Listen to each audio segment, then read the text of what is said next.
Welcome to our channel. Today, you are about to hear one of the most powerful, inspiring, and emotional stories in the world of automobiles. A story that began with a dream, a woman's courage, a man's invention, a dictator's obsession, and a brand that became a symbol of luxury and power across the entire planet. This is not just about cars. This is about pain, history, struggle, success, failure, courage, war, redemption, and love. In this story, you will learn how a German inventor named Carl Benz created something the world had never seen before, a motor car. How his wife Bertha Benz changed history with one secret journey. How the company later became part of Nazi Germany's war machine used by Adolf Hitler himself. How Mercedes-Benz faced the truth, admitted their dark past, and rose again to become one of the most respected brands in the world. And finally, how Mercedes became a symbol of status from Germany to Dubai, from India to Hollywood, from history to the future. This is the real-life success story of Mercedes-Benz. A story that is emotional, deep, shocking, and unforgettable. So make sure to watch till the end, because this journey is full of surprises, lessons and moments that will give you goosebumps. And before we begin, don't forget to subscribe to our channel if you love stories that are real, powerful, and inspiring. We bring you true brand stories, motivational journeys, and untold facts that will help you grow, think, and dream bigger. Your support means everything to Story. Us. Now let's begin. Go back to the mid-1800s in Germany.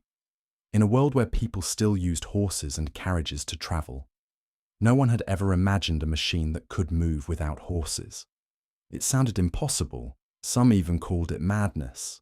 But one man had a dream. His name was Carl Benz. He was born in 1844 in a town called Karlsruhe, Germany. He was a mechanical engineer, intelligent, quiet, and always full of ideas. From a young age, Carl was obsessed with machines. While other boys played games, Carl drew pictures of gears, wheels, and engines. In his heart, he wanted to build something that could move on its own, something that could replace horses. But in those days, people didn't believe in such ideas. Everyone said, "Why do we need a car? We already have horses." But Carl didn't stop. He spent years of his life building an engine that could run on fuel, not on animals. It was small, noisy, and very different from anything the world had ever seen. But it worked in 1885. Carl Benz finally built the world's first gasoline-powered automobile. It had 3 wheels, a small engine, and it looked like a strange bicycle. He called it the Benz patent motor. But there was a problem. Nobody believed in it. Nobody wanted to buy it.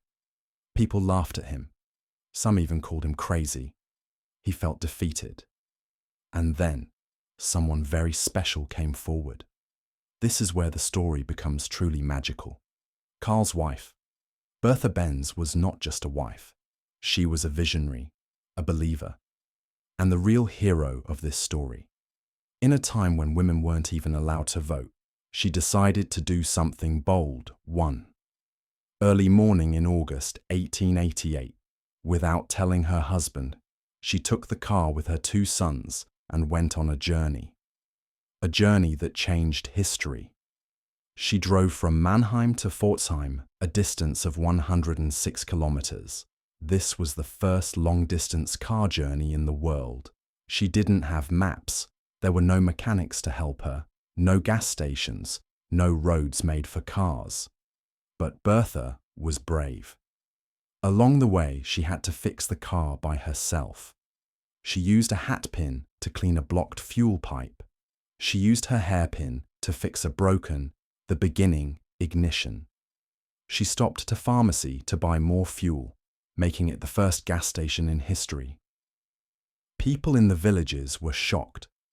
Some thought she was a witch. Others couldn't believe that a woman was driving a metal horse.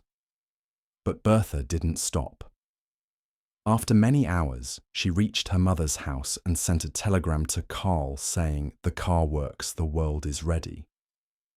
That journey was not just a drive, it was a message to the world. And it worked. After that, people became curious.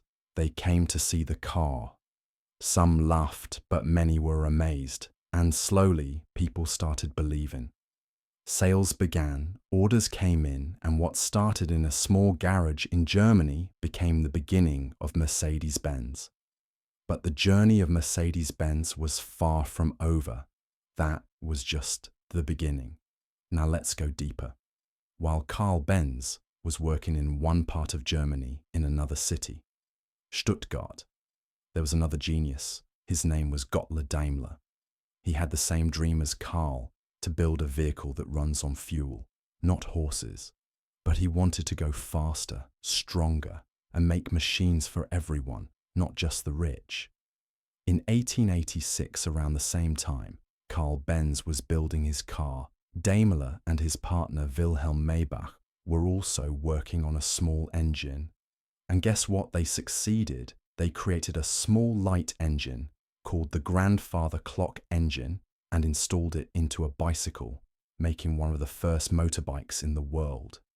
Later, they added the engine into a 4W-wheeled vehicle, just like Benz.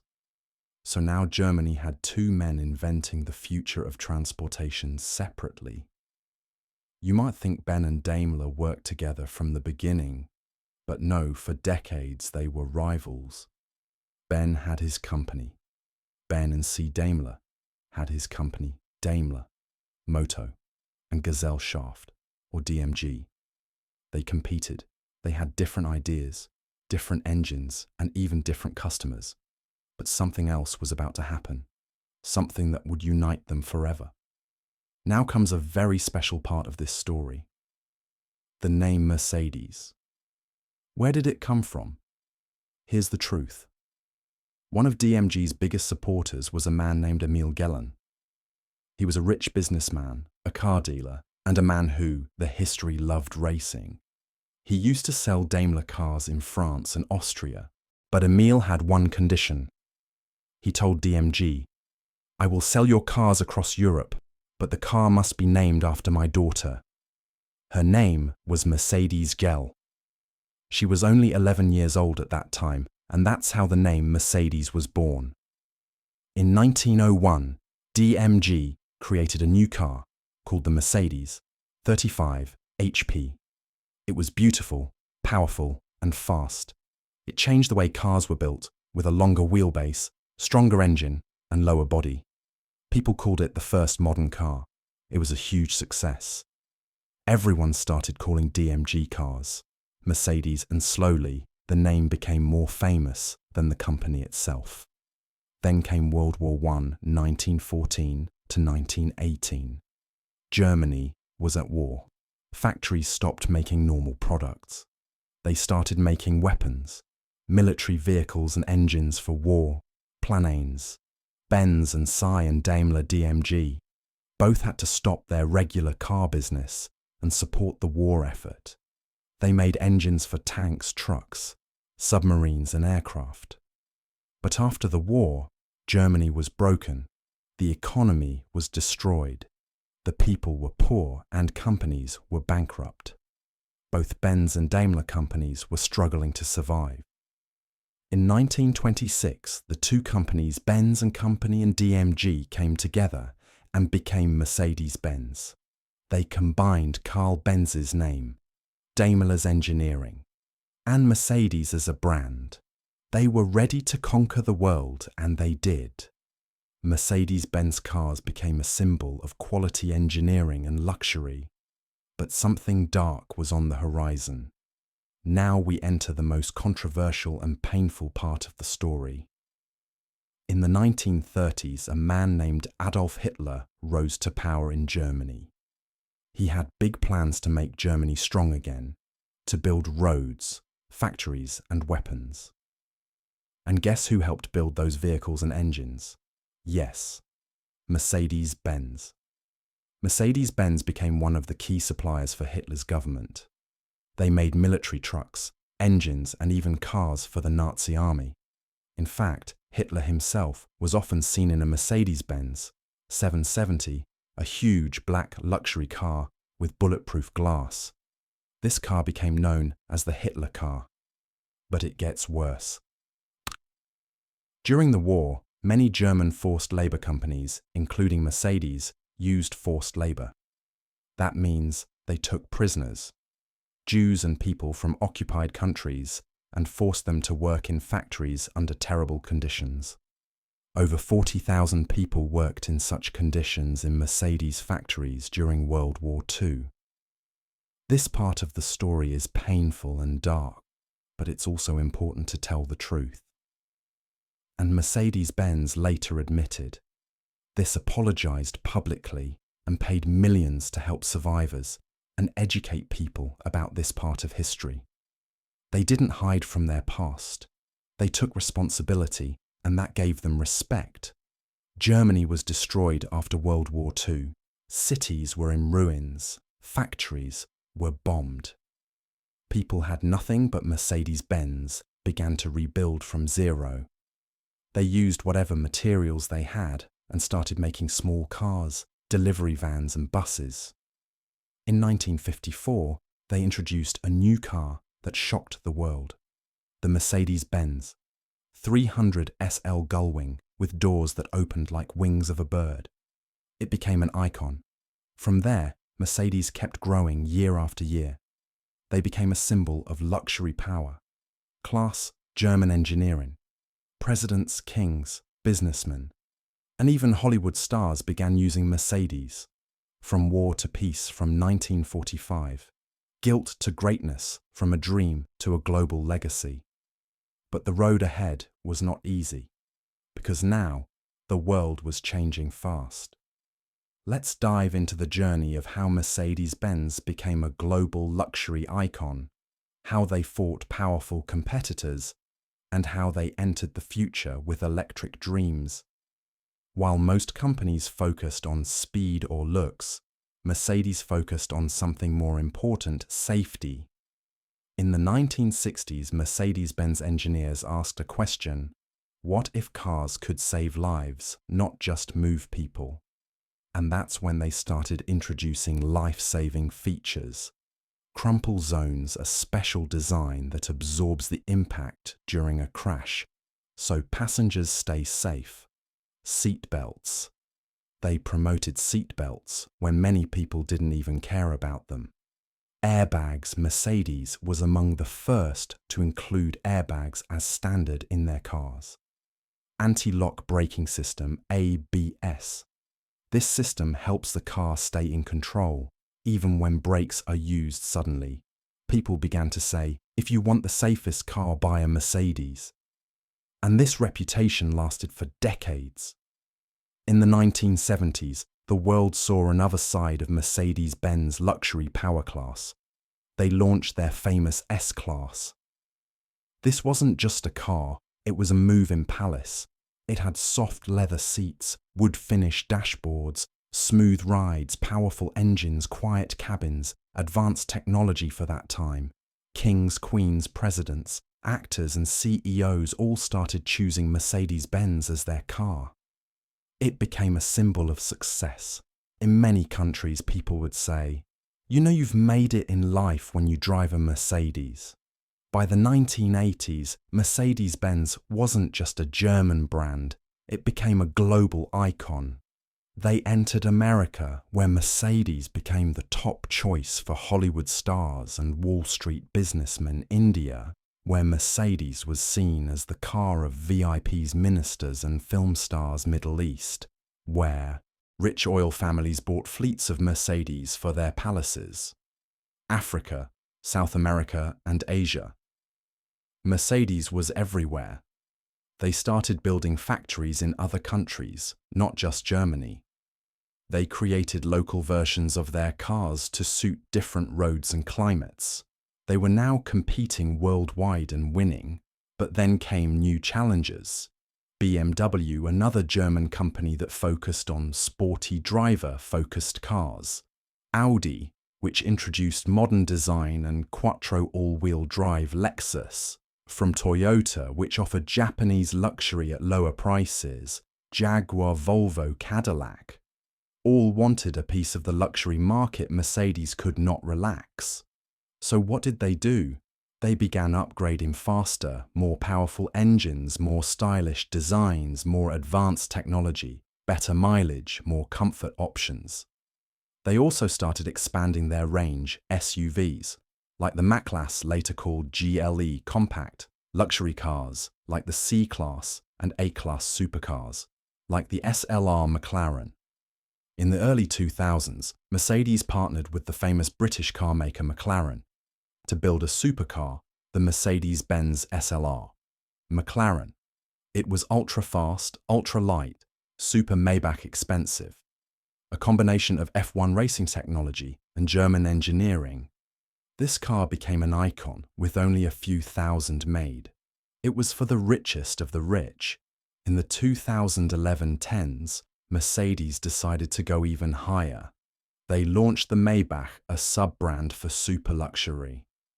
These cars were even more luxurious than S-Class custom-built for billionaires, with features like massage seats, refrigerators, 64-color ambient lighting and privacy partitions. Mercedes Maybach became the favorite of celebrities like Jay-Z and Beyoncé, royals in the Middle East, ultra-rich in China, Russia and India. It was like a private jet on wheels.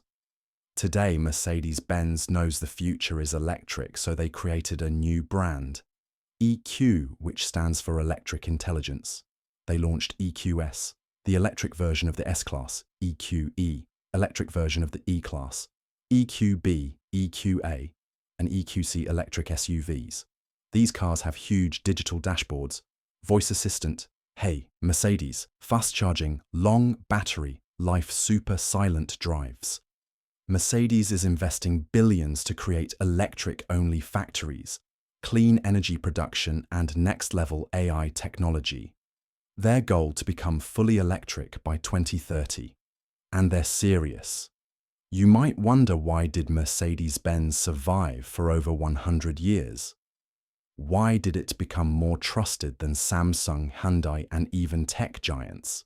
Here's the secret. They kept improving, never satisfied. They learned from their mistakes. They faced their dark past. They believed in quality. They never chased only profits. They understood their audience. They moved with time from fuel to hybrid to electric. Let's start with a question.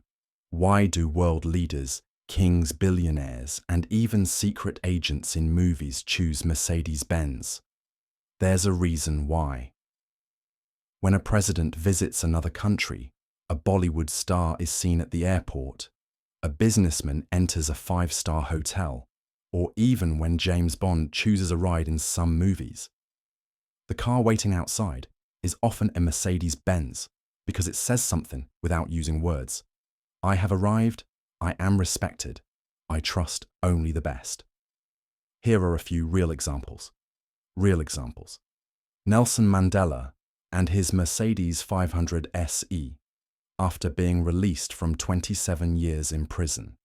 South African leader Nelson Mandela became a global symbol of peace and forgiveness.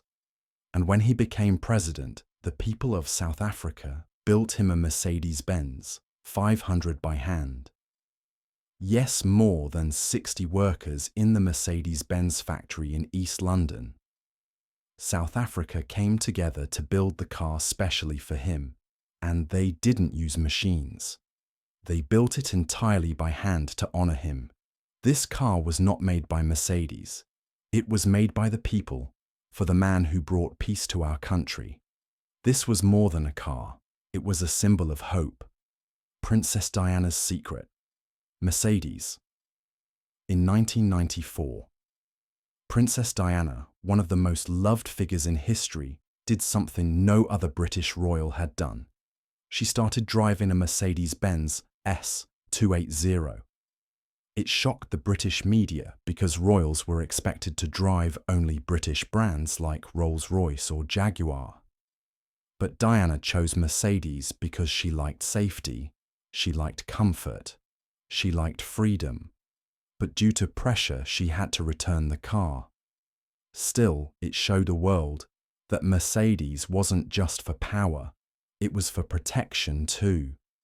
Shah Rukh Khan, the king of Bollywood, once shared in an interview, "I used to see big men in big cars and dream that maybe one day I'll have one." Today, his Mercedes Maybach S580 is one of the most luxurious cars in India.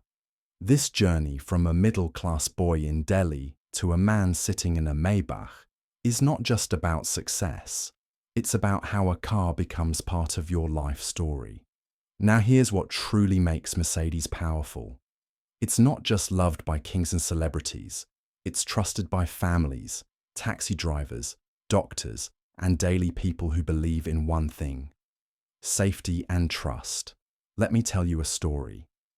In 2012, a father in Germany was driving his C-Class with his two young children in the back seat. They were going to a birthday party. Suddenly, a truck coming from the opposite direction lost control and crashed directly into their car. The car was destroyed, the front was smashed. And people thought nobody could survive such a crash. But when rescuers arrived, all three were alive. Why? Because the car had side airbags, crumple zones, reinforced steel child seat protections, and the structure remained strong. When the father stepped out, holding his crying children, he looked at the wrecked car and cried, but not in pain. He cried because he realized Mercedes saved his entire world. In 2016, Mercedes launched a system called MBU, Mercedes-Benz User Experience. It's an AI-powered voice assistant built into the car. Now you could say, "Hey Mercedes, I'm cold," and the car would turn up the heat. "Hey Mercedes, take me to the nearest petrol station," and it would guide you. You think it ends here? No, Mercedes is now working on flying cars with Volocopter, the dark chapters. Mercedes partner, self-driving cars using AI and satellite GPS, biometric seats that check your stress levels, eco-friendly factories that produce zero carbon, and cars that can even project movies on the windshield. They are creating cars that are not just transport, they are spaceships for the modern world. Now it's time to go deeper into the true meaning behind the logo, the dark chapters they never hide from their net worth today, and the powerful life lessons this brand teaches us. You've seen the three-pointed star inside a circle. It looks simple, but it's one of the most powerful brand symbols in the world. But what does it mean? 3 points, 3 worlds, land, air, sea. Yes. When the logo was created, Daimler, one of the original founders, said, "Our engines will rule the land, the air and the sea." It wasn't just a dream. It was a promise. And today, Mercedes makes luxury cars land. They've partnered in aircraft and helicopters, air, and even marine engines. See, that tiny logo holds a massive vision. Nothing is impossible. Now let's talk numbers. The company is part of Mercedes-Benz Group, AG, formerly Daimler AG, one of the richest and most respected companies in the world. Here's what you need to know. Brand value 2025 over 60 billion. USD annual revenue 2024. Approx 165 billion US global employees, over 170,000 people. Car sold in 2024, over 2.44 million vehicles. Net worth of Mercedes-Benz Group estimated between 100 to 120 billion USD. They are ranked among the top 10 most valuable car brands in the world, competing with names like Toyota, Tesla, and BMW. But more important than money, they are rich in trust, loyalty, and reputation. Every big name has a past, and Mercedes doesn't run from theirs. They accept, apologize, and educate. During World War II, Mercedes factories were used by the Nazi government. They also used forced labor prisoners and war victims to build engines and vehicles. This is a dark truth. But unlike many companies, Mercedes-Benz publicly apologized, donated millions to Holocaust survivor funds, built memorials inside their factories, and shared all historical records with transparency.